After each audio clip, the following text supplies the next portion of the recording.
If you come across your dream car and it's less than perfect condition, the Garage Squad makes it their mission to restore those classics back to their full glory. And you can watch it all unfold in the 6th season of the show. And hosts Bruno Massel and Christy Lee have all the details. They join me now. Nice to have you here. Thanks so much for having us. Good morning, Alex. So what is it about cars, first of all, that make us fall madly in love with them? And they just seem to put a spell on us. They really do. You know, it's everyone's got a connection to a car. You know, it's something that you dreamed about as a kid, or it's a car that you had that, you know, you grew up and you couldn't afford anymore, or one that you just have some sort of emotional tie. It was hand me down throughout the family. People are closely knitted with their vehicles, and for one reason or another, unfortunately, over the course of time, they fall on hard times and need a little lift getting them back up and running again, and that's where the Garage Squad comes in. Right. Yeah, I mean, I was that little 8-year-old girl that was like flipping through car magazines, drooling over Lamborghini Countachs at way too young of an age. But, you know, cars have always been a part of my life. I know they've been a big part of yours as well, and a lot of people, I think, can say that cars are a big part of their lives.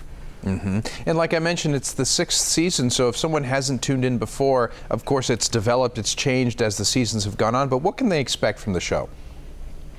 I think they expect to run the gamut of emotions. It really, I mean, you know, you'll shed a tear. We've shed them on the show. We've had a lot of laughs along the way.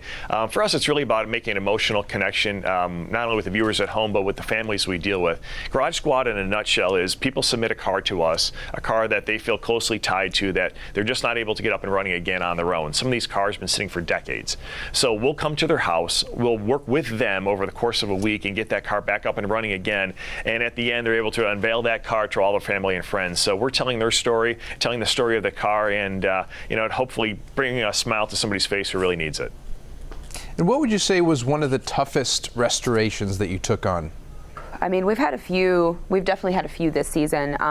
You know, there's two kind of like tough experiences that sometimes we have to overcome. You know, one is just the build itself is, you know, maybe we thought the project was going to be in not as bad of condition as it is when we get there. Sometimes you dive into things and things go wrong, and the project ends up being a lot more intensive than we ever anticipated. Then the second hurdle sometimes that we have to overcome is the story. You know, like Bruno said, you know, we're in there and we're working on these projects with these car owners, and they've sometimes got these really deep stories. So it pulls on our heartstrings. You know, we're in the garage working with them, and we really feel like we've become part of their family in such a short period of time. And then we're there, we're kind of with them on that emotional roller coaster when they get to reveal this car to their family and friends, and to really see like how important this ride really was, not only to them, but everyone they love. And there's a sense of pride, right? I mean, when you're working on your own. And Bruno, I'm sure it means a lot to you guys to be able to sort of have them put their defenses down and let someone in to help them out with this project, because sometimes it can be really difficult, right? It really can, because, you know, sometimes it's very close. You know, we had a situation where a father and son, it was a project car, and he lost his son. So looking at that car was hard for him. Every time he went in the garage, he'd have to walk away because he couldn't get over that emotional hurdle.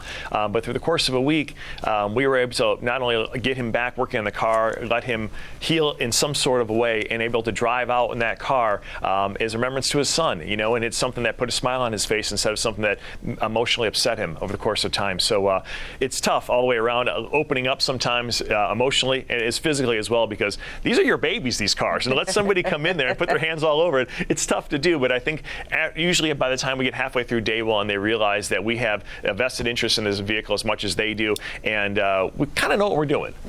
Right. It is really wild how much cars influence our everyday life, and of course our confidence, our happiness, our history, and it's certainly displayed here on this show. So thanks to both of you so much for joining me here talking about it.